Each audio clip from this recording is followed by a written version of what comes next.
আসসালামু আলাইকুম রহমতুল্লাহি ওবরকাতুহ। সম্মানিত দর্শক, সাবেক প্রধানমন্ত্রী শেখ হাসিনা তনয় জনাব সজীব ওয়াজেদ জয় ইদানিং তিনি বেশ রাজনৈতিক বক্তব্য রাখছেন। কখনো তার মাকে ডিফেন্ড করছেন, কখনো আওয়ামী লীগের পক্ষে কথা বলছেন, কখনো বাংলাদেশের পক্ষে কথা বলছেন এবং কথা বলতে গিয়ে তিনি নানা প্রসঙ্গ আনছেন এবং তার মধ্যে যে অবস্থা দেখা গিয়েছিল, অর্থাৎ ক্ষমতা যখন আওয়ামী লীগ হারালো, ঠিক সেই সময়টাতে তিনি অনেকটা বিক্ষুব্ধ ছিলেন। ভারসাম্যহীনতা দেখা যাচ্ছিল, তার কথায় ক্রোধ উপচে পড়ছিল এবং কথার কোনো ধারাবাহিকতা ছিল না। কিন্তু ইদানিং তিনি অনেকটা সংযত। তার কথাবার্তার মধ্যে যথেষ্ট পলিটিক্যাল ম্যাচুরিটি রয়েছে এবং তিনি বেশ কয়েকটি আন্তর্জাতিক যে গণমাধ্যম, সেই গণমাধ্যমে যে সাক্ষাৎকারগুলো দিয়েছেন, প্রায় সব সাক্ষাৎকারগুলোই মানুষের দৃষ্টি আকর্ষণ করেছে। বিশ্বে যে সকল রাজনৈতিক বলয় রয়েছে, যে বলয়গুলো বাংলাদেশ নিয়ে কাজ করে, তারা রীতিমতো জনাব সজীব ওয়াজেদের যে বক্তব্য, সেই বক্তব্যকে যথেষ্ট গুরুত্বের সঙ্গে গ্রহণ করেছে এবং গণমাধ্যমগুলো সেগুলো প্রচার করার পর আরও অনেক গণমাধ্যম জনাব সজীব ওয়াজেদ জয়ের ব্যাপারে আশাবাদী। কিন্তু এখানে ব্যক্তিগতভাবে আমি তার কিছু ভিডিও ফুটেজ দেখেছি। সেই ভিডিও ফুটেজ আমার কাছে মনে হচ্ছে তার ড্রেস কোড এবং তার যে ক্যামেরা সেট আপটা, এটা আসলে সঠিক হয়নি। কিংবা কথা বলার মধ্যে তার যেভাবে ধীরতা থাকা দরকার, স্থিরতা থাকা দরকার, তার পরিবর্তে তাকে অনেকটা পেইল, যাকে বলে বিধ্বস্ত মনে হচ্ছিল। এখানে রাজনীতিতে আপনি যে অবস্থায় থাকেন না কেন, ফাঁসির মঞ্চে দাঁড়িয়েও আপনাকে হাসতে হবে। আপনাদের মনে আছে যে যখন সালাউদ্দিন কাদের চৌধুরীকে সেই আইসিটি কোর্টে, এখন যেখানে শেখ হাসিনার ফাঁসি হলো বা মৃত্যুদণ্ড হলো, তো সেখানে শেষ দিন পর্যন্ত সালাউদ্দিন কাদের চৌধুরী যে বক্তব্য দিয়েছেন, কথাবার্তা বলেছেন, ফলে এখন সালাউদ্দিন কাদের চৌধুরী নেই, কিন্তু তার সেই বক্তব্যগুলো জীবন্ত হয়ে উঠেছে। তা আমরা বিভিন্ন সময়ে বিপদে পড়ি, সুখে থাকি, শান্তিতে থাকি, উল্লাসের মধ্যে থাকি, কিন্তু রাজনৈতিক যারা ব্যক্তিত্ব রয়েছেন, তাদের জীবনের একটা ধারাবাহিকতা থাকা দরকার। তারা সর্বাবস্থাতেই তাদের সাহস এবং শক্তি প্রদর্শন করেন। আপনাদের মনে আছে যখন সাদ্দাম হোসেনের বিচার হচ্ছিল, তো তিনি খুব ধীর স্থিরভাবে আদালতে আসতেন, মুখে দাঁড়িয়ে রেখেছিলেন বটে, কিন্তু কোট পড়তেন, হাতে কোরআন শরীফ থাকত এবং অত্যন্ত ধীর স্থিরভাবে তিনি প্রশ্নের জবাব দিতেন। রাগ হতেন না। তার সেই সিংহ বিক্রম নিয়ে তিনি বলতেন যে, বিচারককে বলতেন যে, আপনি স্মরণ করুন, আপনি আমার অধীন বিচারক ছিলেন এবং আমি এখনও দেশের বৈধ প্রেসিডেন্ট। আপনি পশ্চিমাদের দোসর হয়ে আমাকে বিচার করছেন, যে কথাবার্তাগুলো বলছেন, সেই কথাবার্তা বলার আগে নিজের বিবেককে জিজ্ঞাসা করুন, আপনার দেশের মাটি এবং মানুষের কথা চিন্তা করুন এবং আগামী দিনের কথাগুলো চিন্তা করুন। বিশ্বাস করেন, এই দৃঢ়তা, এই শব্দচয়ন, এই ব্যক্তিত্ব, এই রাজস্বিকতা যখন সাদ্দামের অভিব্যক্তিতে ফুটে উঠছিল, সেই বিচারক তার বিচারকের চেয়ারে বসে রীতিমতো অজ্ঞান হবার পর্যায়ে পৌঁছে গিয়েছিলেন। আরেকটি ঘটনা সাদ্দামের মনে পড়ে, সেটি হলো তার চূড়ান্ত রায় হয়ে গেল, তিনি ফাঁসির মঞ্চে যাচ্ছেন। তো ওই সময়টিতে বেশ কয়েকজন আমেরিকান সৈনিক সার্বক্ষণিকভাবে তার সঙ্গে ছিলেন এবং তারা যে কোনোভাবে, যাকে বলা হয়, সাদ্দামের প্রেমে মুগ্ধ হয়ে গিয়েছিলেন। তার ব্যক্তিত্ব দ্বারা, তার ব্যবহার দ্বারা, তার আচরণ দ্বারা তারা অনেকটা ডিভোটেড হয়ে পড়েছিলেন। তো এই অবস্থাতে ফাঁসির মঞ্চে যখন সাদ্দাম যাচ্ছেন, তখন সেই আমেরিকান সৈন্যরাও তার সঙ্গে যাচ্ছেন এবং একজন আমেরিকান সৈন্য সহসা কেঁদে দিলেন। সাদ্দাম ফিরলেন। ফেরার পর তিনি তার কাঁধে হাত রাখলেন এবং বললেন, বৎস, চিন্তা করো না এবং ভয় পেও না। তো দেখুন, যিনি ফাঁসির মঞ্চে যাচ্ছেন তিনি তার একজন প্রিয় ভাজন, যে কিনা শত্রু সেনা, তাকে সান্ত্বনা দিচ্ছেন এবং বলছেন ভয় পেও না। বিশ্বাস করেন, এই কথা শোনার সঙ্গে সঙ্গে সেই আমেরিকান সৈন্য জ্ঞান হারিয়ে ফেলেছিলেন, অজ্ঞান হয়ে পড়েছিলেন। এটা হলো রাষ্ট্রনায়কোচিত অভিব্যক্তি। তো সেক্ষেত্রে জনাব সজীব ওয়াজেদ জয় আওয়ামী লীগের মতো একটা বড় রাজনৈতিক দলের মুখপাত্র। তিনি তার মাকে রিপ্রেজেন্ট করছেন, দলকে রিপ্রেজেন্ট করছেন, বঙ্গবন্ধুকে রিপ্রেজেন্ট করছেন, শেখ পরিবারকে রিপ্রেজেন্ট করছেন। তো কাজেই তাকে আমেরিকান স্টাইলে কথা বললে হবে না। বাংলা তাকে জানতে হবে, বাংলা তাকে অনুসরণ করতে হবে এবং তাকে লিখিত বক্তব্য দিতে হবে। তিনি যে ভিডিওগুলো করছেন, সেই ভিডিও চেয়ারে বসে তিনি যেভাবে করেন, সেই চেয়ারটা আসলে সুন্দর হচ্ছে না। তারপর তার ভিডিও ফুটেজের যে ভিডিও কোয়ালিটি, সেই কোয়ালিটি একেবারে নিম্নমানের, সাউন্ড ভালো হচ্ছে না। তো কাজেই এখানে তার তো আমার কাছে মনে হচ্ছে যে টাকার অভাব নেই। প্রাচুর্য নাও থাকতে পারে, কিন্তু তিনি এতটা অভাবগ্রস্ত নন যে একজন প্রফেশনাল ক্যামেরাম্যান দিয়ে তিনি তার যে ভিডিও ফুটেজগুলো তিনি রাখবেন, সেখানে ক্যামেরা, লাইট, সাউন্ড, অ্যাঙ্গেল, এই বিষয়গুলো তিনি খেয়াল করবেন যেন তার ছবিটা চমৎকার আসে, যেন তার বক্তব্যগুলো মানুষের কাছে দৃষ্টিনন্দন হয় এবং তার উপস্থিতি, তিনি যেভাবে একদম চেয়ারে বসে, চিত হয়ে চেয়ারে বসে কথাবার্তা বলছেন, এটা আসলে তার প্রতিপক্ষ, তারা যাকে তিনি ভয় দেখাতে চাচ্ছেন, তারা এই বিষয়টিকে ভয় তো পাচ্ছে না, উল্টো ফিলে তার যে দৈন্যতা, এটা প্রকাশিত হয়ে যাচ্ছে। তো এনিওয়ে, এটা আমার একান্ত নিতান্ত ব্যক্তিগত মন্তব্য। তিনি কিভাবে গ্রহণ করবেন বা তার লোকজন কিভাবে গ্রহণ করবেন, সেটা তাদের ব্যাপার। আমি তার বক্তব্য নিয়ে আলোচনা করব। তিনি কতগুলো বিষয় সামনে নিয়ে এসেছেন। প্রথমত, তার মায়ের যে বিচার, সেই বিচার নিয়ে তিনি আহাজারি করছেন। তিনি যে প্রসঙ্গ নিয়ে কথা বলছেন, আমার কাছে এগুলো প্রাসঙ্গিক মনে হয় না। এর কারণ হলো, ধরুন আমার বিচার হচ্ছে বা আপনার বিচার হচ্ছে, তো যিনি মজলুম তিনি আহাজারি করেন, তার পক্ষে যতই সাফাই গান না কেন, ওটি জনমনে কখনো প্রতিক্রিয়া তৈরি করে না।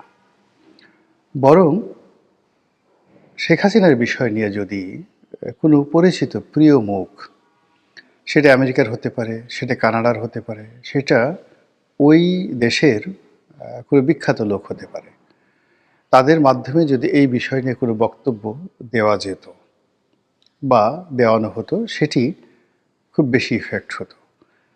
যেমন দেখুন, একটা সময় ডক্টর তাহের আল কাদেরী, অত্যন্ত প্রিয় একজন মুখ, ইসলামী বক্তা।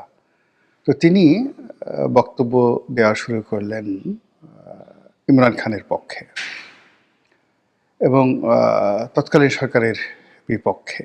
ভীষণ রকম মানুষ সেটা গ্রহণ করলো। এরকম প্রিয় মুখ লাগবে। আমাদের দেশের মানুষ ইউরোপ এবং আমেরিকার অনেক বিখ্যাত মানুষের লেকচার শুনেন।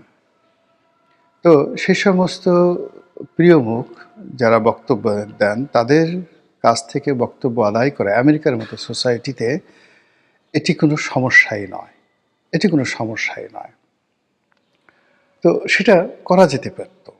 সেটা পলিটিক্যাল ব্যক্তি হতে পারে, সোশ্যাল ওয়ার্কার হতে পারে, এমনকি চলচ্চিত্রের যারা নায়ক নায়িকা রয়েছে, তাদেরকে দিয়েও কিন্তু এই বক্তব্য নেওয়া যেত। আমেরিকার অনেক হলিউড স্টার রয়েছেন যারা মূলত এখন কমার্শিয়ালি বক্তব্য দিয়ে বেড়ান এবং তারা রাজনীতি করেছেন। যেমন শোয়ার্জনেগার আছেন, ক্যালিফোর্নিয়ার সেই মানে যাকে বলে গভর্নর ছিলেন। এরবারেও আরও অনেক অনেক যাকে বলে, এমনকি আপনি যদি চান জর্জ ডব্লিউ বুশকে দিয়েও কোনো বক্তব্য দিতে পারেন, গ্রহণ করতে পারেন, লারা বুশকে দিয়ে কোনো বক্তব্য দেওয়াতে পারেন। এই বক্তব্যগুলো যেহেতু তারা মানে অত্যন্ত অভিজ্ঞ, তারা জানে কি করে বক্তব্য দিতে হয়। এমনকি জো বাইডেন, তিনিও বক্তব্য দিতে পারেন। তার সেই বক্তব্য অনেক যাকে বলে পয়েন্টিভ হবে আকর্ষণীয় হবে। বারাক ওবামা যদি বক্তব্য দেন, এটা সম্ভব। তো সেই পলিটিক্যাল যে বিষয়গুলো বাংলাদেশে যা কিছু ঘটছে, এগুলোকে এনক্যাশ করে ঠিক তারা যে শেখ হাসিনার পক্ষে দালালি করবে, কিংবা তারা যে আইসিটি কোর্ট নিয়ে বলবে, বিচার নিয়ে কোনো বলবে না, তারা রাজনীতি নিয়ে এমন কথা বলবে, এটা আপনাকে শিখে দিতে হবে না। যে কথা সজীব ওয়াজেদ জয় ৩৩ বছর বসে বলবেন, এবং যে উপকার হবে তার চেয়ে অনেক অনেক বেশি উপকার হবে তাদের মাত্র 1 মিনিটের যদি কোনো বাইট সংগ্রহ করা যায়, সেই কাজগুলো না করে বারবার শুধু সজীব ওয়াজেদ জয়, বারবার শুধু আওয়ামী লীগের অপ্রিয় কতগুলো মুখ, আমি নাম বললাম না, যেই মুখগুলো বাংলাদেশের জনগণের নিকট ভীষণ রকম অপছন্দের, আর যে কণ্ঠ, তাদের কথাবার্তা, তাদের কর্মকাণ্ড, এইগুলো এখন পর্যন্ত ট্রল হয়। যেমন ধরেন ডক্টর হাসান মাহমুদ, তিনি দাঁড়িয়েছেন সেই ইংল্যান্ডে। তো এখন শেখ হাসিনার যারা একান্ত প্রিয়জন বাংলাদেশে আছেন, তো সেই প্রিয়জন যারা বাংলাদেশে আছেন, তাকে ফিল করেন, তার জন্য অনেক কিছু করতে চান, কিন্তু তারা যখন দেখেন যে তারা যে বিষয়গুলো বলতে চান, যে অনুভূতিগুলো ধারণ করেন, সেই অনুভূতিগুলো ডক্টর হাসান মাহমুদের মুখ থেকে আসতেছে নাও, যিনি প্রবাসে আছেন, পলাতক হিসেবে আছেন, এবং যার বিরুদ্ধে অসংখ্য বদনাম, তিনি শেখ হাসিনার পক্ষে কথা বলছেন। মুহূর্তের মধ্যে যারা বাংলাদেশে আছেন তারা আহত হয়ে যাচ্ছেন। তো এভাবে আসলে দেশের বাইরে দাঁড়াতে পারেন সবাই, হাসান মাহমুদ দাঁড়াতে পারেন, অন্যান্য যারা আছেন হাজার হাজার মানুষ দাঁড়াতে পারেন, কিন্তু কথা বলার ক্ষেত্রে এমন মুখ আনা উচিত, এমন ব্যক্তিত্ব আনা উচিত যারা কিনা জনগণের নিকট গ্রহণযোগ্য, অথবা অপরিচিত, অথবা খুবই পরিচিত। সেটা দেশি মানুষ হন বা বিদেশি মানুষ হন কিংবা কলকাতার মানুষ হন। এই কাজটি আওয়ামী লীগ ভুল করে যাচ্ছে, একটার পর একটা তারা সেই ভুল করে যাচ্ছে। ভুল করার ফলে কি হলো, বর্তমানে যারা শেখ হাসিনার বিরুদ্ধে, আওয়ামী লীগের বিরুদ্ধে অ্যাকশনে আছেন, তারা সঙ্গত কারণেই একটা ভালো ফ্লোর পেয়ে যাচ্ছেন। এখানে প্রিয় মুখ ছাড়া, ভালো মুখ ছাড়া এই কথা বলানোটা ঠিক হবে না, এর চেয়ে চুপ থাকা ভালো। তো যেটা বলছিলাম, সজীব ওয়াজেদ জয় যে কয়টি ভিডিও ফুটেজ দিয়েছেন, অর্থাৎ তিনি যে সাক্ষাৎকারগুলো দিয়েছেন, সেইগুলোর বক্তব্য ব্যাপকভাবে নন্দিত হয়েছে।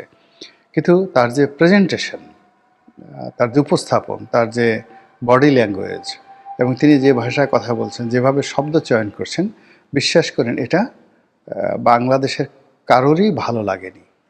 এমনকি কট্টর যারা আওয়ামী লীগ তাদেরও ভালো লাগেনি। তিনি যদি ইংরেজিতে বলতেন, এবং একটা ব্যাপার হলো মানুষের মুখে স্মাইল, এই যে তার যে বিপদ যাচ্ছে, এই মুহূর্তে স্মাইলিং ফেস দরকার নেই, কিংবা এই মুহূর্তে যাকে বলা হয়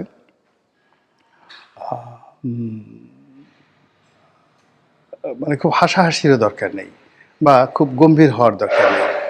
কথা কিভাবে বলতে হয় সেটা হলো মর্গান ফ্রিম্যান, সেই বিখ্যাত আমেরিকান অ্যাক্টর মর্গান ফ্রিম্যান, যাকে এই কাতারের যে অলিম্পিক হলো সেটির যিনি উদ্বোধন করেছেন। তো মর্গান ফ্রিম্যানের বক্তব্য অনুসরণ করা যেতে পারে, যে কিভাবে আসলে একটা সিরিয়াস বিষয়কে বলা যায়। মর্গান ফ্রিম্যান একজন ব্ল্যাক, কালো ম্যান, কালো মানুষ, কিন্তু তার কেবলমাত্র কণ্ঠ, শব্দচয়ন, উচ্চারণ এবং তার অভিব্যক্তি সারা পৃথিবীর কোর্স অফ অ্যাকশনকে চেঞ্জ করে দিতে পারে। একইভাবে আরেকজন ব্যক্তি আছেন ডেনজেল ওয়াশিংটন, আরেকজন কালো মানুষ, কত অসাধারণ। অপরাহ্ন উইনফ্রে কীভাবে কথা বলেন।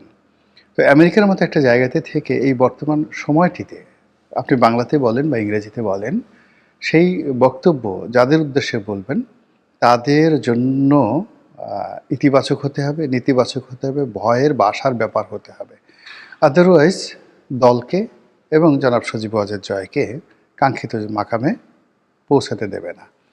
তো যেটা বলছিলাম, যে জনাব সজীব ওয়াজেদ জয় ইংরেজিতে একটি শব্দ উচ্চারণ করেছেন, যাতে তিনি বলার চেষ্টা করেছেন যে আওয়ামী লীগকে যদি নির্বাচনের বাইরে রাখা হয় তাহলে আওয়ামী লীগ সেই নির্বাচন হতে দেবে না, এক। এবং এখানে তিনি বিশৃঙ্খলার যে কথা বলেছেন, কার্যত সেটি গৃহযুদ্ধের কথা বলা হচ্ছে।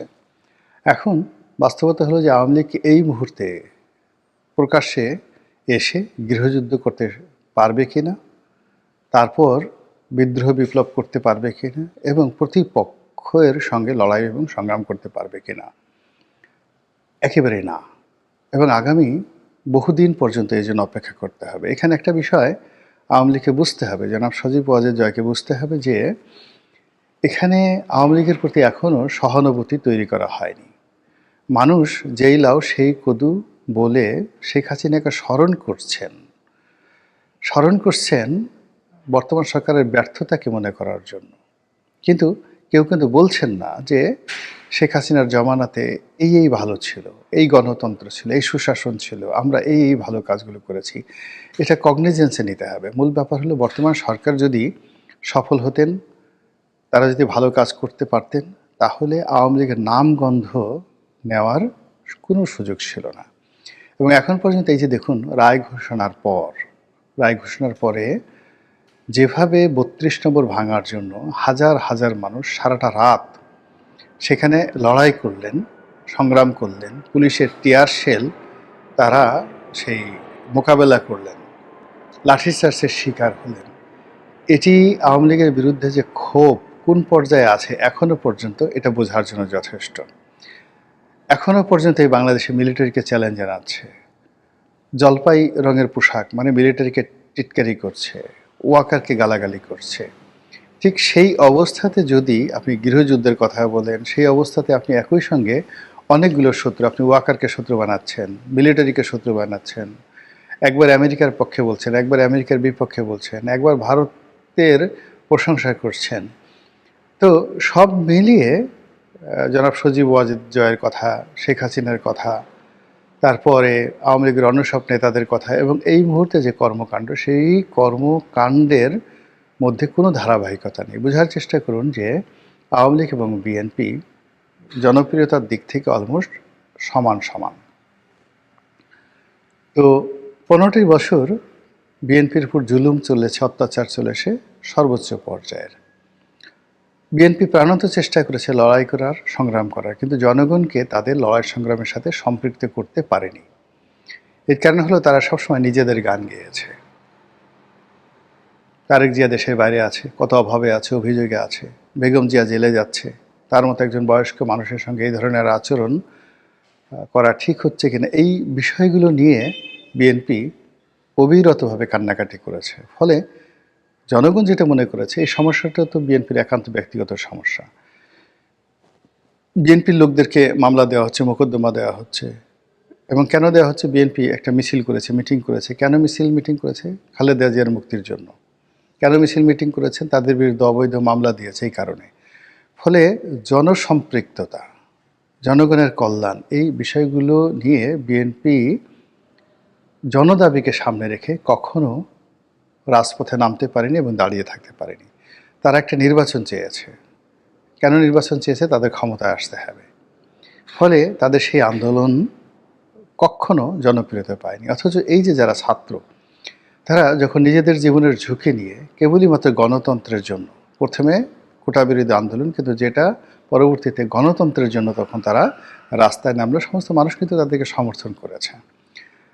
একইভাবে আওয়ামী লীগ যদি এখন আবার ক্ষমতা আসার জন্য, শেখ হাসিনা রায় মওকুফ করার জন্য, জয়কে বাংলাদেশে আনার জন্য, ডক্টর মোহাম্মদ ইউনূসের বিচার করার জন্য, এই সমস্ত বিষয়াদি নিয়ে কিয়ামত পর্যন্ত লড়াই করে, সংগ্রাম করে কোনো কাজ হবে না।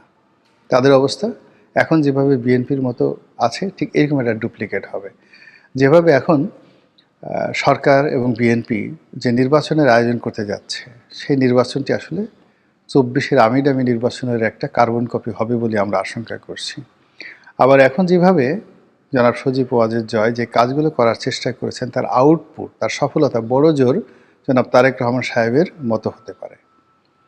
তো তারেক রহমান সাহেব আজকের দিন পর্যন্ত যে সফলতা অর্জন করেছেন, জয় যদি ঠিক একজন ডুপ্লিকেট তারেক রহমান হতে চান এবং সেইভাবে সফলতা অর্জন করতে চান, ইটস ওকে। কিংবা বেগম জি এখন যে অবস্থার মধ্যে আছেন, শেখ হাসিনা যদি ঠিক এরকম হতে চান, ইটস ওকে। কিন্তু তাকে যদি রিভাইভ হতে হয়, নতুন রাজনীতি শুরু করতে হয়, তাহলে সবার আগে এই যে তার যে সকল অপ্রিয় মুখ, অপ্রিয় মানুষ, দুর্নীতিবাজ থেকে শুরু করে যে সমস্ত বাজে মানুষ আছে, তাদের সবার সংসর্গ ত্যাগ করে নতুন একটা এরা তৈরি করতে হবে, নতুন বক্তব্য তৈরি করতে হবে, এবং সেই বক্তব্যগুলো কেবলই মাত্র দেশের জন্য, দেশের মানুষের জন্য।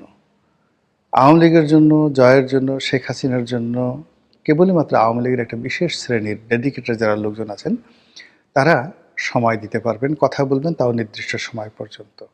কিন্তু যখনই সাধারণ মানুষের জন্য, দেশের জন্য, মাতৃকার জন্য আপনি আত্মত্যাগ করবেন, কাজ করবেন, তখন জনগণের মন পরিবর্তন হবে।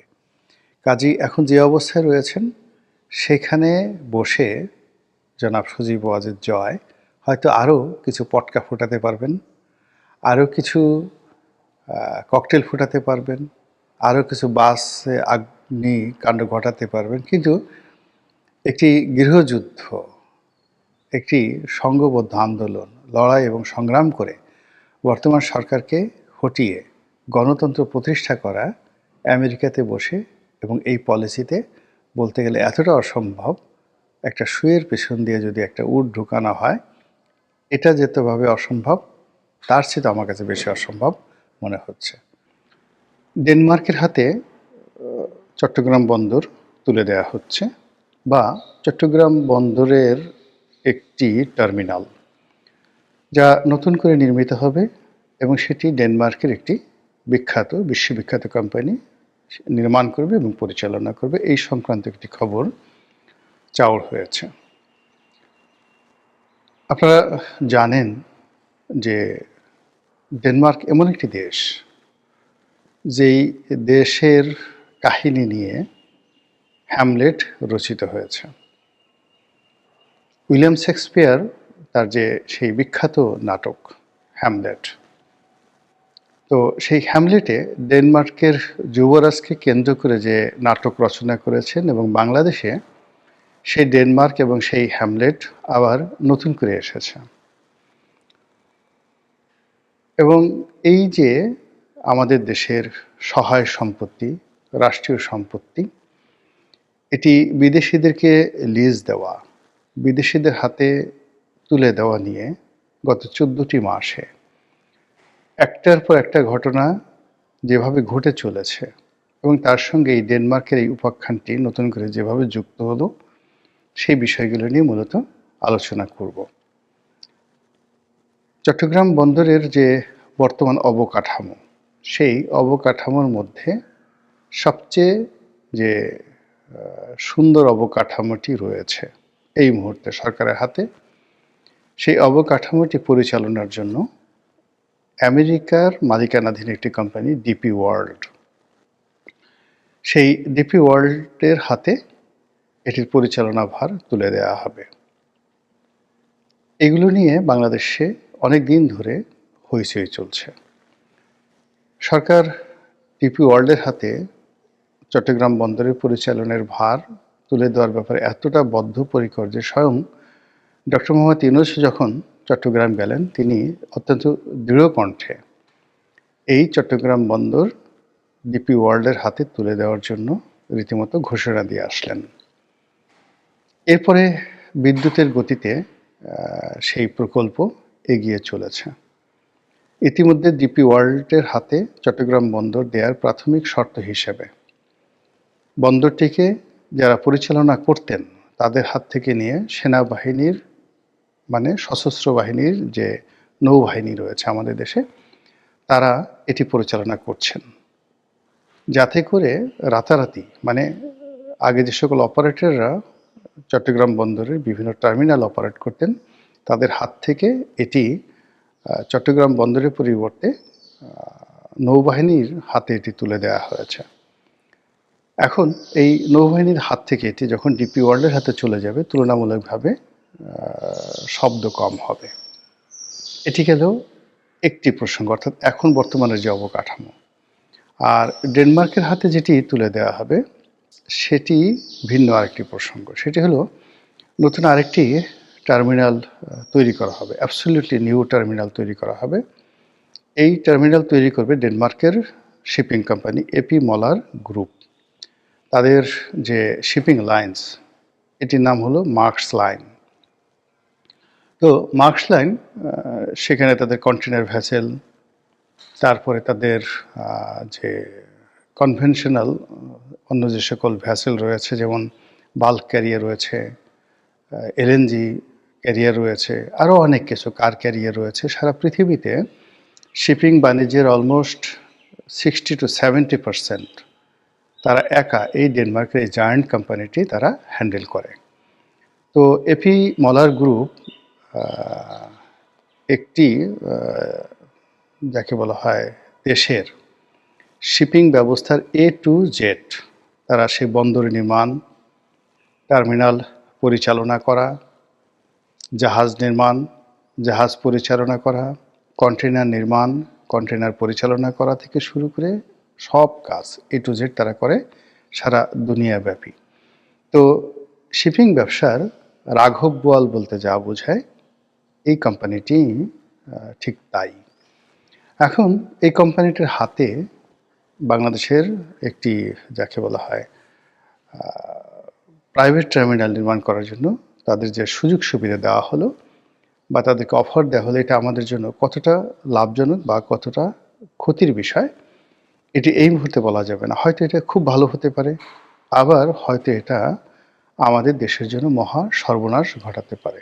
কিভাবে উপকার হতে পারে? এইভাবে যে আজ সিঙ্গাপুর পোর্ট বা দুবাই পোর্ট, তাদের যে অত্যাধুনিকতা, কাজের যে মান, এবং সেই কেবলমাত্র সিঙ্গাপুর পোর্ট এবং দুবাই পোর্টের উপর নির্ভর করেই একটি দেশ কীভাবে ডেভেলপ করতে পারে, তার উৎকৃষ্ট প্রমাণ সংযুক্ত আরব আমিরাত এবং সিঙ্গাপুর।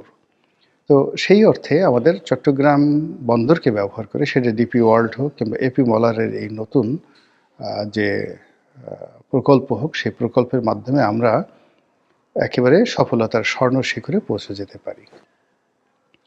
আর এটি না হওয়ার সম্ভাবনা 99%।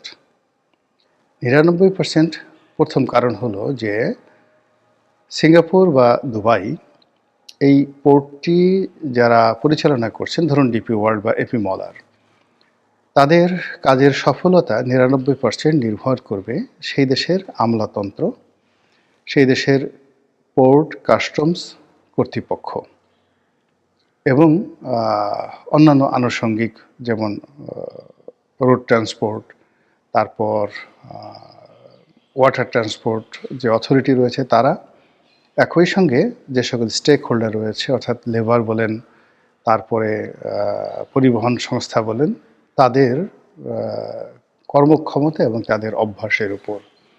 তো আমাদের দেশের বন্দরগুলোতে যা হয়, এখানে যে সকল সিন্ডিকেট কাজ করছে, ঘুষ দুর্নীতি কাজ করছে, পোর্ট এবং কাস্টমস যেখানে রীতিমতো যাকে বলা হয় একটা, যাকে বলে আজরাইলের সাথে একটা জঘন্য, আজরাইলকে জঘন্য বলবো না, ঠিক ওরকম হবে না, নির্মম নিষ্ঠুর বলা হবে না, আজরাইলের সঙ্গে তুলনা করা যাবে না। এখানে ধরুন পৃথিবীতে যত নিষ্ঠুরতম যাকে বলা হয় প্রাণী রয়েছে, সেই প্রাণী মানুষকে হত্যা করার জন্য যে ধরনের নিষ্ঠুরতা অবলম্বন করে, আমাদের দেশের কাস্টমস, আমাদের দেশের বন্দর কর্তৃপক্ষ এবং আমাদের দেশের বন্দরের যে আন্ডারওয়ার্ল্ড সিন্ডিকেট, চোরা কারবারি সিন্ডিকেট থেকে শুরু করে পরিবহন সিন্ডিকেট, তারা ঠিক সেম কাজটি করে থাকে।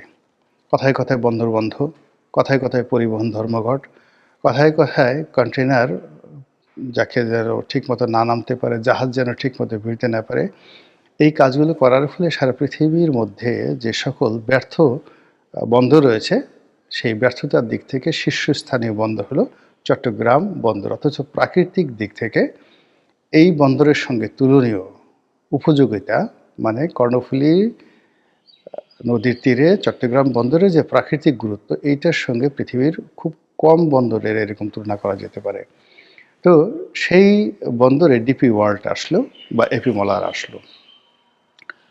প্রথমত তারা যে চুক্তিতে এসেছে, সেই চুক্তিতে আমাদের এখন বর্তমান যে ট্যারিফ রয়েছে, বর্তমান যে হার রয়েছে, সেই হারে যারা আমদানিকারক রপ্তানিকারক তাদের কতটা লাভ হবে, অর্থাৎ বর্তমান হারের চেয়ে যে শুল্ক আদায় করা হবে আগামীতে, সেটা কমবে কিনা। যতটুকু পর্যন্ত জানতে পেরেছি, কোনো অবস্থাতেই কমবে না, বরং অনেকাংশে বেড়ে যাবে।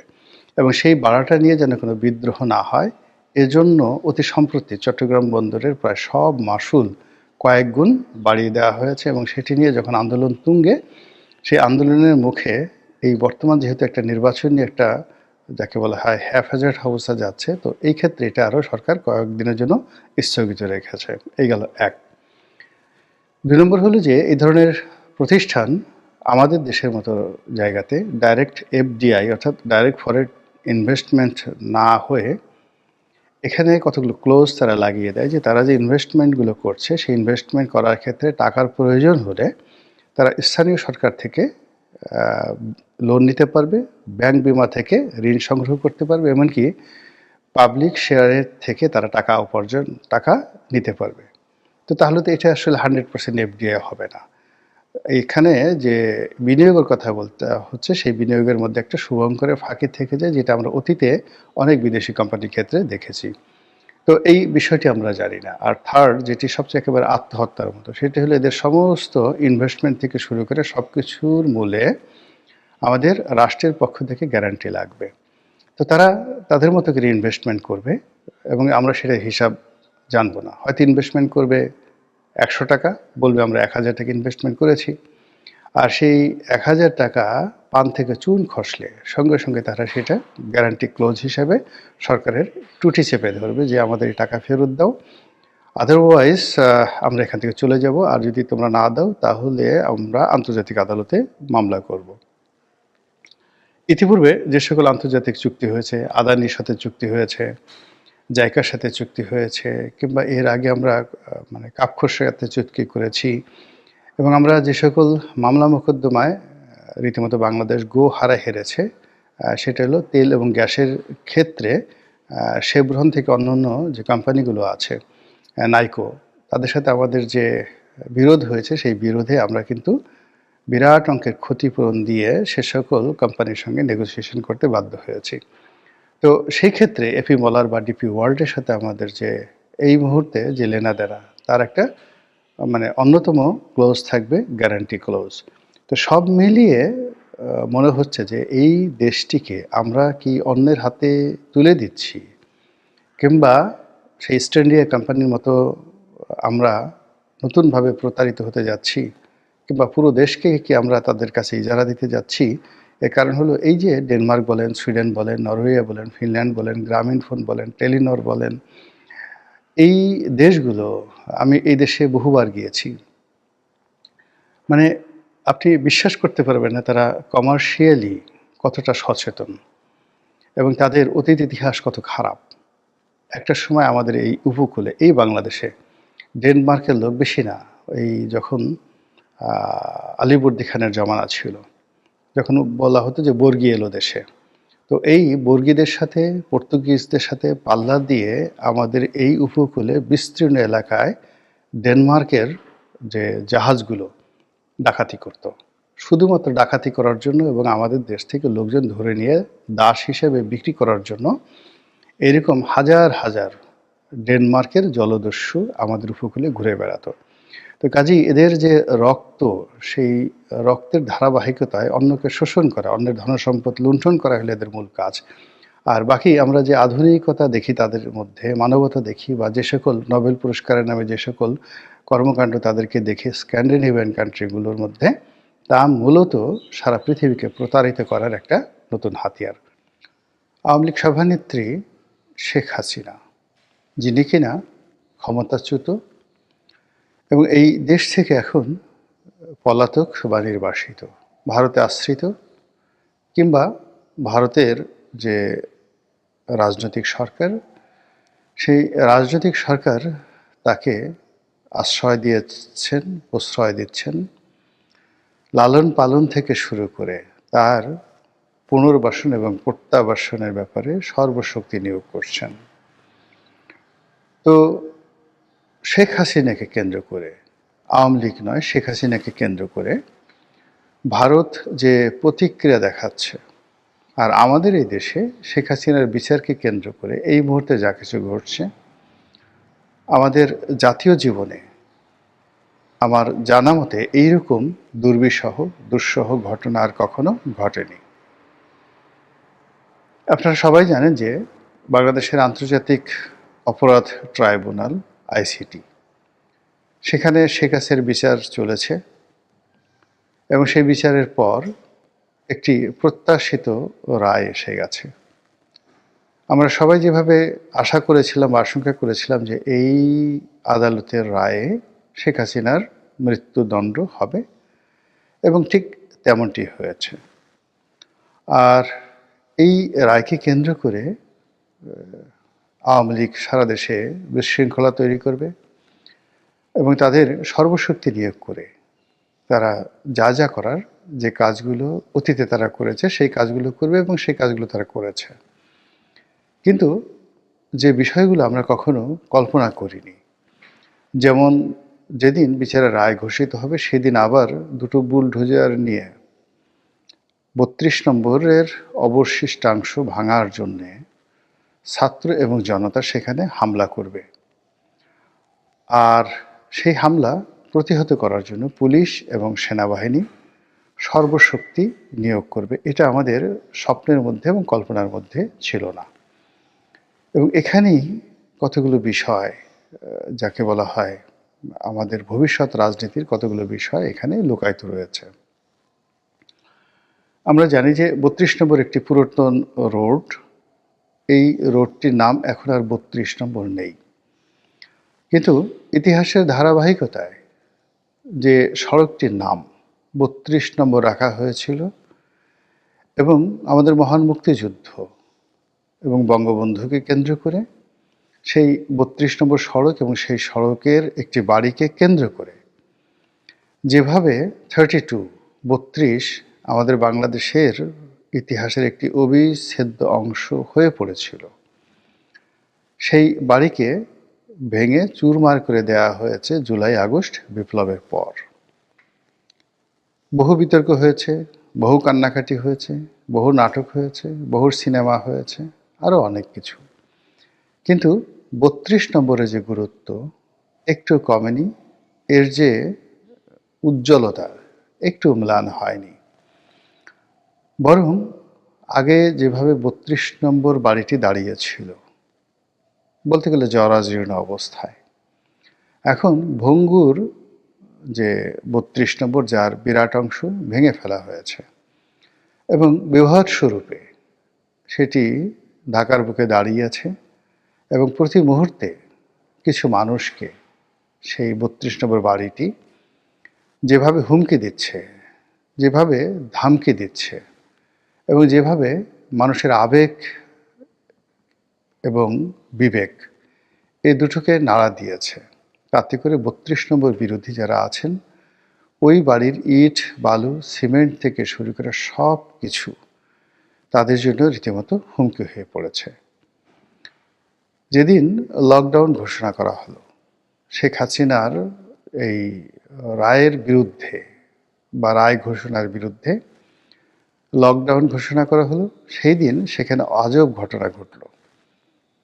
জনৈক ভদ্রমহিলা সেখানে গেলেন, মধ্যবয়স্ক, তিনি সেখানে হাই মুজিব বলে আর্তচিৎকার শুরু করলেন।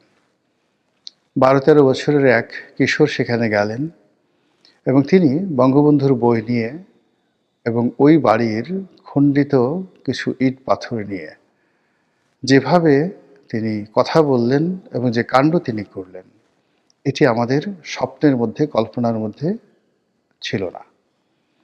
এবং যে আগুন ৩২ নম্বরের ভেতর থেকে প্রতি মুহূর্তে বেরোচ্ছে, সে আগুন সুর হয়ে, তাল হয়ে, লয় হয়ে সারা বাংলায় ছড়িয়ে পড়ছে মানুষের মন এবং মস্তিষ্কে। তো এসব কারণে ১৭ তারিখে, অর্থাৎ সেই নভেম্বর মাসের ১৭ তারিখে যেদিন রায় ঘোষণা করা হবে, সেই দিন যেমন আইসিটি কোর্ট খুব ব্যস্ত রায় ঘোষণা নিয়ে, আইনশৃঙ্খলা রক্ষাকারী বাহিনী হিমশিম খাচ্ছে যেন কোর্টের নিরাপত্তা বিঘ্নিত না হয়। আর অন্যদিকে আওয়ামী লীগের যারা লোকজন রয়েছে তারা আন্ডারওয়ার্ল্ড থেকে, টেকনাফ থেকে, তেঁতুলিয়া থেকে, সারা বাংলাদেশ থেকে প্রাণান্ত চেষ্টা করে যাচ্ছেন যেন কোনো অবস্থাতে এই রায়টি ঘোষণা করা না যায় বা না হয়। তো এরকম যখন একটা ব্যস্ততা, টান উত্তেজনা, ঠিক সেই সময়টাতে দুটো সেই বুলডোজার ৩২ নম্বর দিকে আসলো এবং আপাত দৃষ্টিতে মনে হচ্ছিল যে তারা আগের মতোই বীরদর্পে সেই ৩২ নম্বরের বাকি যে অংশ এটি ভেঙে চুরে চুরমার করে দিতে পারবে। কিন্তু হঠাৎ রাষ্ট্র দাঁড়িয়ে গেল, পুলিশ আসলো, তারপর সেনাবাহিনী আসলো, আর যারা জনগণ ভাঙতে এসেছিল তাদের মধ্যে জিদ চেপে গেল। এরপর যাকে বলা হয় উভয় পক্ষের, অর্থাৎ রাষ্ট্রপক্ষ এবং যারা ভাঙবে সেই পক্ষ মুখোমুখি দাঁড়িয়ে গেল এবং শক্তিমত্তা প্রদর্শন শুরু হয়ে গেল। ১৭ তারিখ গভীর রাত অবধি এই যাকে বলা হয় উভয় পক্ষের শক্তি প্রদর্শন, এক পক্ষ ভাঙবে আর এক পক্ষ ভাঙতে দেবে না, এইভাবে চলছিল। এবং যেখানে রাষ্ট্র দাঁড়িয়ে গেছে, রাষ্ট্র একটা বৃহৎ শক্তি, রাষ্ট্রের সঙ্গে আসলে কেউ পারে না। কাজেই যারা বিক্ষুব্ধ জনতা ছিলেন তারা হয়তো সেই ভোররাত্রের দিকে তারা সরে গেছেন। আমি যখন ভিডিও করছি, আজকে খুব সকালবেলা ভিডিও করছি, ১৮ তারিখ সকালবেলা, আজকের সকালের ঘটনা আমি এখন পর্যন্ত জানি না। কিন্তু যে কথা আমি এখানে বলা শুরু করেছিলাম সেই ঘটনায় আবার ফিরে যাই। সেটি হলো, শেখ হাসিনার বিরুদ্ধে একটি রায় হয়েছে। এই রায়টি যখন বাস্তবায়িত হবে ঠিক সেই সময়টিতে বলা হবে যে একটি রায় হয়েছে। এর কারণ হলো যে তিনি এখন পৃথিবীর অন্যতম একটি পরাশক্তির আশ্রয়ে আছেন এবং সেই পরাশক্তিটি কোনো অবস্থাতেই শেখ হাসিনার ব্যাপারে ছাড় দিতে একেবারে নারাজ। তারা শেখ হাসিনার জন্য সব কিছু করতে রাজি, আপাত দৃষ্টিতে সেটাই মনে হচ্ছে। এবং শেখ হাসিনাবিহীন বাংলাদেশে যারা আছেন তাদের সঙ্গে কোনো কূটনৈতিক সম্পর্ক, সামাজিক সম্পর্ক তারা রক্ষা করতে চাচ্ছেন না, বরং বাংলাদেশের সঙ্গে তাদের যে ঐতিহ্যগত সম্পর্ক রয়েছে সেই সম্পর্কগুলোর অনেকগুলো দ্বার তারা ইতিমধ্যে বন্ধ করে দিয়েছেন। কাজেই শেখ হাসিনাকে নিয়ে ভারত যা কিছু করছে আর বাংলাদেশ সরকার যা কিছু করছে, এখানে উভয় পক্ষ পয়েন্ট অফ নো রিটার্নে পৌঁছে গেছে। ফলে ডক্টর মোহাম্মদ ইউনূস সরকার যতদিন ক্ষমতায় আছেন তাদের পক্ষে শেখ হাসিনাকে ছাড় দেওয়া, তার সঙ্গে একটা নেগোসিয়েশন করা, এটি এই রায়ের পর বলতে গেলে অসম্ভব হয়ে পড়ল। এই রায়ের আগে অনেক কিছু করা সম্ভব ছিল, কিন্তু এই রায়ের পর অন্তত ডক্টর মোহাম্মদ ইউনূস সরকারের সঙ্গে, আওয়ামী লীগের ডক্টর মোহাম্মদ ইউনূস সরকারের সঙ্গে ভারতের যে সম্পর্ক, সেই সম্পর্কের জায়গাতে একটা বাধা এবং দেয়াল, পার্মানেন্টলি একটা কনক্রিট দেয়াল তৈরি হয়ে গেল। এখন এই দেয়াল অতিক্রম করা সম্ভব হবে কিনা বা বর্তমান সরকার করতে চাইবে কিনা, আপাত দৃষ্টিতে যেটি মনে হচ্ছে যে এই সরকার একটি নির্বাচন দেওয়ার জন্য প্রাণান্ত চেষ্টা করছে এবং সেই নির্বাচনটির তফসিল ঘোষণা করা হবে ডিসেম্বর মাসের দ্বিতীয় সপ্তাহে। কাজেই সরকারের হাতে আসলে কার্যত সময় আছে ১ মাস। পরবর্তীতে যারা নির্বাচিত হবেন রাজনৈতিক সরকার, তাদের হাতেই শেখ হাসিনার বিচারের ভার, তার রায় কার্যকর করার যে দায় দায়িত্ব এবং ভারতের সাথে সম্পর্ক স্বাভাবিক করা অথবা ভারতকে টেক্কা দেওয়া, এটি পরবর্তী রাজনৈতিক সরকারের উপর নির্ভর করবে। এবং আমরা যেটা অতীতে দেখেছি সেটি হলো, আমাদের দেশে যারাই রাষ্ট্র ক্ষমতা এসেছে তারাই ভারতের সঙ্গে একটি সুসম্পর্ক স্থাপন করার প্রাণান্ত চেষ্টা করেছে এবং দীর্ঘমেয়াদে ক্ষমতা চালানোর জন্য আবেগ দিয়ে আসলে ক্ষমতা চালানো যায় না। ভারতের 7 সিস্টার দখল করা হবে, ভারতের বিরুদ্ধে জিহাদ করা হবে এবং সেই গাজওয়াতুল হিন্দ বাস্তবায়ন করার জন্য সারা দুনিয়ার মুসলমানরা বাংলাদেশে আসবে এবং বাংলাদেশ গাজওয়াতুল হিন্দ শুরু করবে, পাকিস্তান শুরু করবে, শ্রীলঙ্কা শুরু করবে, এমনকি নেপালের যারা মুসলমানরা আছে তারাও তলোয়ার হাতে নিয়ে ভারতের যে হিন্দুত্ববাদ তার বিরুদ্ধে লড়াই সংগ্রাম করে দিল্লির সিংহাসনে আবার সেই মুসলমানদের জয় জয়কার শুরু করবে। মুহাম্মদ রাসূলুল্লাহ সাল্লাল্লাহু আলাইহি ওয়াসাল্লাম গাজওয়াতুল হিন্দ সম্পর্কে যে বক্তব্য দিয়েছেন, এটির বাস্তবায়ন ঘটানোর জন্য যে মিলিটারি ট্র্যাক্টিস দরকার, যে ফাইন্যান্সিয়াল স্ট্যাবিলিটি দরকার, সেটি এই মুহূর্তে এখনও পর্যন্ত বাংলাদেশ, ভারত, পাকিস্তান কিংবা আমাদের যারা দক্ষিণ পূর্ব এশিয়ার মুসলিম সম্প্রদায় রয়েছেন তাদের এটা হয়নি। বোঝার চেষ্টা করুন, আবেগ দিয়ে ইসলামের কোনো কিছু হয়নি। ইসলামের মহানায়কেরা পারস্য দখল করেছেন, তো সেখানে পারস্যের মিলিটারির চাইতে আরবের মিলিটারি ওই মুহূর্তে শক্তিশালী ছিল। রোমান সাম্রাজ্যের অন্যতম শক্তিশালী কেন্দ্র সিরিয়া দখল করেছেন খালিদ ইবনে ওয়ালিদ। রিজন ছিল, কারণ ছিল, এবং পুরো মিলিটারি পয়েন্ট অফ ভিউতে সব দিক থেকে আরবদের শ্রেষ্ঠত্ব ছিল। দ্বিতীয় মেহমেদ, যিনি কনস্টান্টিনোপল দখল করেছেন, যেটার ব্যাপারে মোহাম্মদ রসুল্লাহ সাল্লাল্লাহু আলাইহি ওয়াসাল্লাম ইঙ্গিত করেছিলেন, ভবিষ্যৎবাণী করেছিলেন। তিনি পারস্য বিজয়ের ব্যাপারেও কিন্তু ভবিষ্যৎবাণী করেছিলেন, কিন্তু এই ভবিষ্যৎবাণী মুসলিম সেনাপতিরা সফল করেছিলেন তাদের মেধা, যোগ্যতা, সামরিক কৌশলতা, ঐক্যবদ্ধতা, ট্রেনিং সব কিছু দিয়ে। কিন্তু অসম কোনো যুদ্ধে কখনো মুসলমানরা বিজয়ী হয়নি, কোনো কালে হয়নি। তো কাজেই আমি অ্যাজ এ মুসলিম হিসেবে গাজওয়াতুল হিন্দ বিশ্বাস করি, এবং এটা সম্ভব এই কারণে ওয়ান্স আপন এ টাইম আমাদের এই ভারতবর্ষ পুরোটাই আমাদের অধীন ছিল, মুসলমানদের অধীন ছিল, এবং 800 বছর ধরে আমরা দিল্লি, এই 7 সিস্টার, এই বাংলাদেশ, এই আফগানিস্তান, এই পাকিস্তান, এমনকি উজবেকিস্তানের একটা বিরাট অংশ আমরা শাসন করেছি। কাজেই মহান আল্লাহ রাব্বুল আলামিন যখন আমাদেরকে সেই শাসন দিয়েছিলেন, একটা সময় আগামীতে যে সেই শাসনটি আবার দেবেন না এটি বলা যায় না। তবে এখন যে সমস্ত রাজনৈতিক নেতৃত্ব আঙ্গুল উঁচিয়ে কথা বলছেন, তাদের শিক্ষা দীক্ষা, তাদের ধীশক্তি, তাদের ক্ষমতা, তাদের লেখাপড়া সব কিছু মিলিয়ে, এমনকি তার সঙ্গে সঙ্গে যে আধুনিক সভ্যতা এবং আমাদের যে মিলিটারি পাওয়ার, সব মিলিয়ে গাজওয়াতুল হিন্দ তো দূরের কথা, গাজওয়াতুল যাকে বলা হয় ত্রিপুরা, কিংবা গাজওয়াতুল, আমরা যদি এই মায়ানমারের রোহিঙ্গা অঞ্চলের আরাকান, গাজওয়াতুল আরাকান, এটাও যদি আমরা কল্পনা করি, এটি আমাদের কাছে এই মুহূর্তে অবাস্তব।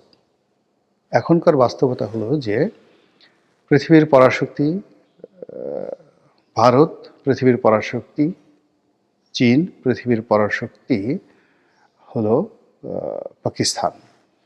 তো এই তিনটি পরাশক্তির জাতাকলের মধ্যে আমরা পড়ে গিয়েছি, এবং একটি পরাশক্তি যেভাবে, মানে বৃহত্তম পরাশক্তি মানে ভারত যেভাবে শেখ হাসিনাকে ওন করেছে,